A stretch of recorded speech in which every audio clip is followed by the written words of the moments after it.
আজকে এই জিনিসটা নিয়ে কথা বলবো। এটা হচ্ছে রিয়েলমি এয়ারপডস প্রো। এটার আগাগোড়া তদন্ত চালায় দেখব ভালো কী আছে মন্দ কী আছে। একদম 2 মাস পরে রিভিউ নিয়ে হাজির। 2 মাসের মধ্যে কী কী ভালো করছে কী কী খারাপ করছে, আর কাদের কেনা উচিত কাদের কেনা উচিত না। আসলে দারাজে যে এখন বর্তমানে ডিসকাউন্ট চলতেছে, সেটার ডিসকাউন্টে যদি এই প্রোডাক্টটা কিনেন তাহলে জিততে পারবেন কিনা, ইন ডিটেলস ফুল ভিডিওতে কথা হবে। পুরো ভিডিও জোরের সাথে থাকবেন। আমি আছি মোহাম্মদ আশরাফুল আলম, আপনারা দেখতেছেন আশরাফ জন। যারা চ্যানেলে নতুন এসেছেন দয়া করে চ্যানেলটা সাবস্ক্রাইব করবেন। আজকের ভিডিওটা ভালো লাগলে মাস্ট বি লাইক করে যান। প্রথমেই আমরা এটার ডিজাইন এবং বিল্ড কোয়ালিটি নিয়ে কথা বলতে চাই। এটার ডিজাইন এবং বিল্ড কোয়ালিটি যথেষ্ট সুন্দর, যথেষ্ট শক্তপোক্ত।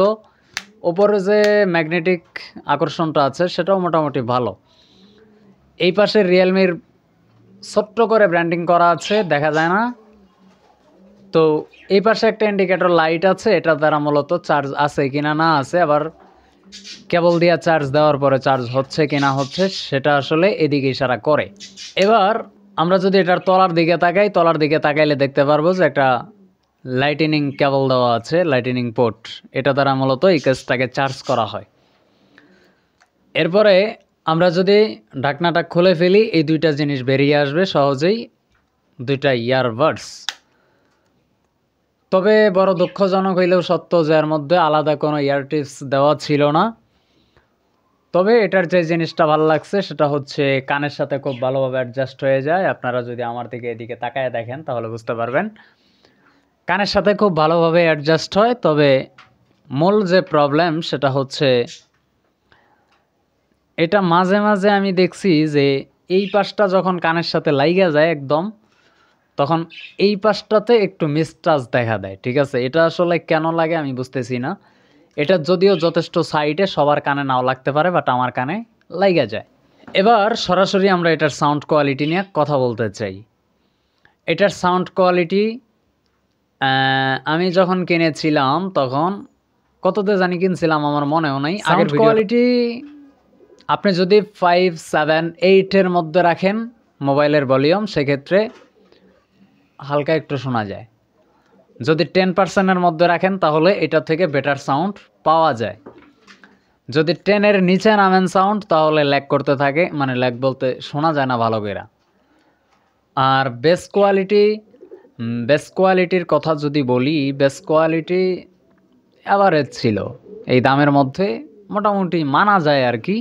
তা সাউন্ড কোয়ালিটি আর বেস কোয়ালিটির কথা বলতে গেলে আমি এই বাজেটের মধ্যে বর্তমান সময়ে দাঁড়ায়া অ্যাভারেজ বলতে পারতেছি। কোয়ালিটি এখন যদি মনে করেন যে একদম বুম বুম বেস লাভার যারা আছেন তাদের জন্য এটা অ্যাপ্রোপ্রিয়েট হবে না, তাদের জন্য মূলত এটা কেনা উচিত হবে না। তো যারা অ্যাভারেজ সাউন্ড পছন্দ করেন, যে আমার এত বুম বুম বেস দরকার নাই, এত হাই কোয়ালিটি সাউন্ডও দরকার নেই, তারা এটা চুজ করতে পারেন, কোনো সমস্যা নেই। তবে আমার সাজেশন থাকবে যে এই বাজেটের মধ্যে এটা না কিনা অন্য কিছুর দিকে একটু নজর দেন। একটু প্রাইস যদিও বেশি লাগতে পারে, বাট আপনি চালায় মজা পাবেন। আসলে এটা কিনতে কেন নিষেধ করলাম সেটা ভিডিওর শেষাংশে আমি বলবো। এবার এটার চার্জ ব্যাকআপ সম্বন্ধে কথা বলা যাক। এটার চার্জ ব্যাকআপ সম্বন্ধে যদি কথা বলি, চার্জ হইতে মিনিমাম 2 ঘন্টা সময় নেয়, কমপক্ষে 2 ঘন্টা সময় লাগবে। এই ফুলটা আপনি এর মধ্যে ইয়ারবাডস ভরে রাখবেন। ইয়ারবাডস ভরে রাখার পরে এটার ফুল চার্জ হইতে মোটামুটি আপনি ঘুমায় যাবেন ফোন চার্জ দিয়ে, তারপরে দেখবেন হয়ে গেছে। অনেক লম্বা একটা সময় নেয় চার্জ হইতে। আসলে 1.5 ঘন্টা যদি হইতো তাহলে এই জিনিসটা জোস হইতো। আর এইটাতে ব্যাটারি কত এমএএইচ দিছে এটা আমরা এখনও জানতে পারিনি।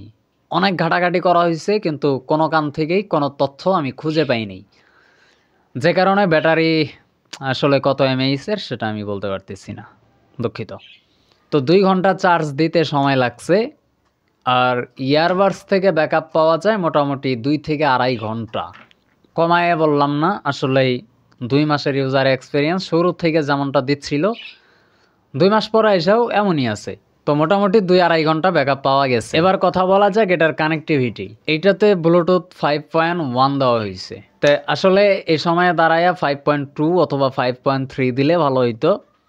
এটা দিতে গেলে আসলে কোম্পানির খুব একটা বেশি কস্টিং পড়ে যাইতো বা বেশি খরচ হয়ে যাইতো, একদম বাড়ি গাড়ি বেচছে এটার ব্লুটুথ ভার্সনটা বাড়াইতে হইতো। ব্যাপারটা এরকম না, একটু চেষ্টা করলেই মূলত এটার ব্লুটুথ ভার্সনটা একটু বাড়ায় দিতে পারতো, তাহলে হয়তো বা কানেক্টিভিটি যথেষ্ট ভালো পাইতো।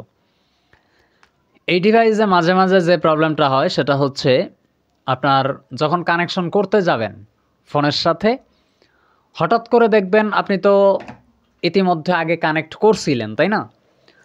তো আগে কানেক্ট করার পরে যখন আবার ইয়ারবাডসগুলো বের করবেন, ফোনের ব্লুটুথ অন আছে, অন থাকা সত্ত্বে ইয়ারবাডসগুলো চালু করার পরে, বের করার পরেই তো মূলত চালু হয়ে যায়। তো তখন কি হওয়ার দরকার ছিল? অটোমেটিকলি ফোনের সাথে কানেক্ট হওয়ার দরকার ছিল। কিন্তু মাঝে মাঝে যেটা দেখা দেয় প্রবলেম, সেটা হচ্ছে এখান থেকে বের হইছে, ফোনের ব্লুটুথও অন আছে, বাট কানেক্ট হয় না। অটোমেটিকলি দেখা যায় যে ফোন থেকে ডিসকানেক্ট হয়ে আছে, অথচ আপনি কানেক্ট কইরা রাইখা মিউজিক শুনতে শুনতে ঘুমাইছেন। হতে পারে চার্জ চলে গিয়েছে, হতে পারে কোনো কারণে বন্ধ হয়েছে। বন্ধ হওয়ার পরে যখন আবার কানেক্ট করতে যাবেন বা চার্জ করার পরে যখন আবার নতুন করে শুরু করবেন, তখন দেখা গেছে যে মাঝে মাঝে ডিস্টার্ব দেয়। তো এইটা মাঝে মাঝে ডিস্টার্ব দেয়, হ্যাঁ মাঝে মাঝে ডিস্টার্ব দেয়, নিয়মিত এই সমস্যাটা আমি দেখতে পাইনি, হঠাৎ করে দেখা যায়। তো এই জিনিসটা, এটা খুবই খারাপ ছিল, এটা ফিক্সড করা দরকার ছিল। এটা আসলে কেন হইতেছে আমি বুঝতেছি না। ডিভাইসে তো প্রবলেম নাই, করা নতুন ডিভাইস মোবাইল আর কি, এটাতেই সমস্যা। এই সমস্যাটা আমি শুরু থেকে ফেস করতেছিলাম, একদম নতুন যেদিন থেকে আসছে দারাজ থেকে, তখন থেকে আমি এই প্রবলেমটা ফেস করতেছিলাম। এবার এটার কতক্ষণের ভিতরে, মানে ডিস্টেন্স কতটুকুর মধ্যে কানেক্টিভিটি ধরে রাখতে পারে, এটার যে বক্স ছিল সেইখানে ক্লাইম করা আছে যে 10 মিটার থেকে 12 মিটারের মধ্যে মোটামুটি একটা ভালো কানেক্টিভিটি ধরে রাখতে পারবে। কিন্তু না, আমরা যখন 5 থেকে 7 মিটারের মধ্যে চলে গেছিলাম তখন ল্যাগ করে। আর মাঝখানে যদি দেওয়াল থাকে সেই ক্ষেত্রে যেটা হওয়ার দরকার সেটাই হয়। তবে এই সমস্যাটাও মাঝে মাঝে হয়, লাগাতার হয় না। ধরেন আমি কানে লাগাইয়া ওয়াশরুমে চলে গেছি, তো ওয়াশরুম যখন আমি গেলাম তখন আমার রুম থেকে বের হওয়ার পরে দরজা বন্ধ, এক বাধা। দ্বিতীয় বাধা হইল ওই পাশ দিয়ে দেওয়াল দিয়ে ঘুরে গেলাম, দ্বিতীয় বাধা। 3 নাম্বার বাধা হইতেছে ওয়াশরুমের যে দরজা আছে সেটা যখন বন্ধ করে দিলাম, এরপরেও কানেক্টিভিটি ধরে রাখতে পারছিল, কারণ এটার যে ক্যাপাসিটি যতটুকুর মধ্যে ধরে রাখা সক্ষম, আসলে ওয়াশরুম থেকে ওইটুক আসলে এতটুক ডিস্টেন্স না, মোটামুটি কাছাকাছি, যে কারণে ধরে রাখতে পারছিল, কোনো ধরনের সমস্যা হয় নাই। তবে আমি যখন আরেকটু দূরে যাচ্ছিলাম তখন সাউন্ড ল্যাগ করতেছিল, তখন সাউন্ড আটকে আটকে আসতেছিল। এবার চার্জ ব্যাকআপের একটা কথা কিন্তু বাদ দিয়ে আসছে, আপনারা খেয়াল করছেন কিনা আমি জানি না। তো কেস থেকে কতক্ষণ, মানে কয়বার চার্জ করা যায়? কেস থেকে মোটামুটি 2 বার চার্জ করা যায়, 2.5 বারে দিতে গেলেই মোটামুটি এটা দেখা যায় যে নীল সিগন্যাল মাইরা থাকে। তো তখন দেখা গেছে যে আসলে চার্জ আমি করতে পারি নাই। আমি যতবার চার্জ করছি ততবার 2 বারই করা সম্ভব হয়েছে, এর বেশি আর করা সম্ভব হয় নাই। তো এখন আসা যাক কাদের জন্য কেনা উচিত, কাদের জন্য কেনা উচিত না। যারা কিনবেন, যারা মোটামুটি আগে ইয়ারফোনে ছিলেন এখন একটা TWS এ শিফট করতে চান, তারা এটা চুজ করতে পারেন। তবে আমার পরামর্শ থাকবে যে আপনি আর 100 টাকা বাড়াইয়া বর্তমান M সিরিজের M90 Pro, এটা এখনও সস্তা দামে পাওয়া যায়, আর অনেকগুলা আছে TWS 400-500 টাকার মধ্যে, 400 টাকার মধ্যে, 450 টাকার মধ্যে আপনি অনেকগুলাই পাবেন।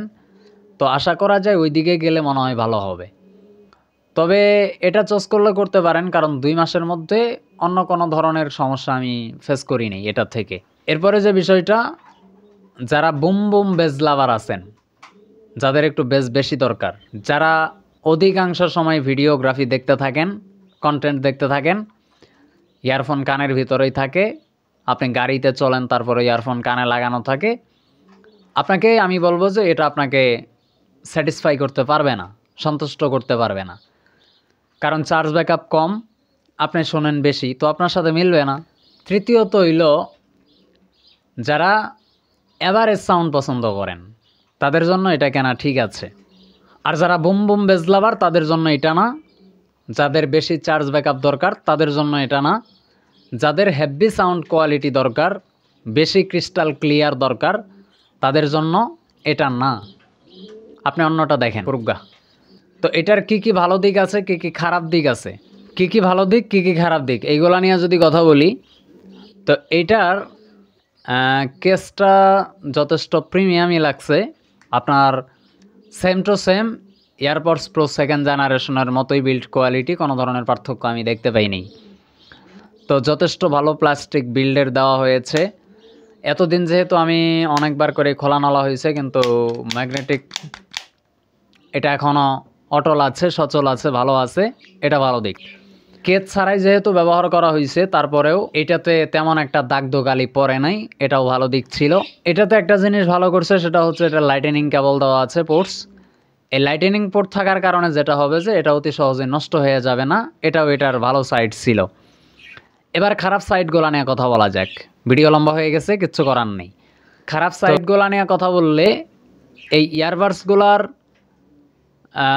মাঝখানে যদি আরও 2টা 3-4টা টিপস, ইয়ার টিপস দেওয়া থাকতো অতিরিক্ত, তাহলে যাদের কান ছোট বড় আছে তারা পইরা মোটামুটি অ্যাডজাস্ট করে নিতে পারতো। বাট দুঃখজনক বিষয় হইলেও সত্য যে 400 টাকার একটা প্রোডাক্টেও কোনো ধরনের ইয়ার টিপস এখানে দেওয়া হয়নি। এটা দিলে অবশ্যই ভালো হইতো। দ্বিতীয়ত খারাপ দিক হইল এটার charge backup. Charge backup earbuds থেকে বলতেছিলাম যে 2.5 ঘন্টার মতো থাকে, 2 থেকে 2.5 ঘন্টা। এখানে 3-3.5 ঘন্টা দিলে মোটামুটি আমার 350 টাকার সাথে একটা খাপ খাইতো, মিলা যাইতো আর কি। কিন্তু না, চার্জ ব্যাকআপ দুর্দান্ত কম। দ্বিতীয়ত হইল কেস থেকে যদি এটা মোটামুটি 3বার ফুল চার্জ করা যাইতো, তাহলে এই জিনিসটা এই দামের মধ্যে জোস হইতো। যেহেতু 3বার করা যায় না, এখানে কিছুটা ঘাটতি আছে। আরেকটা জিনিস হইল, এই যে এ পাশে একটা বাটন দেখতে পাচ্ছেন না, এ পাশে কিন্তু একটা বাটন আছে, দেখা যায় কিনা আমি জানি না। তো এই বাটনটা ভালো করে কাজ করে না, ঠিক আছে। এখন কিন্তু চার্জ আছে, বাট এটার কাজ কি? এটা আপনি চাপ দিবেন, ইন্ডিকেটর লাইট সিগন্যাল দিবে যে এটা আসলে চালু আছে নাকি বন্ধ আছে, বাট এটা করে না।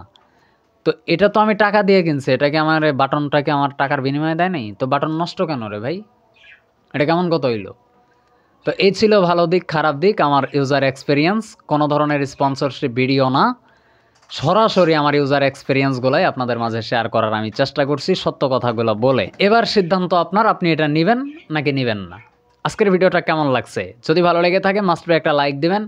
দেখা হচ্ছে আশরাফ জোনের ব্র্যান্ড নিউ কোনো নতুন ভিডিওতে, আরও ইন্টারেস্টিং নতুন ভিডিওতে। এ পর্যন্ত সকলেই ভালো থাকবেন, সুস্থ থাকবেন। ধন্যবাদ সবাইকে। আল্লাহ হাফেজ।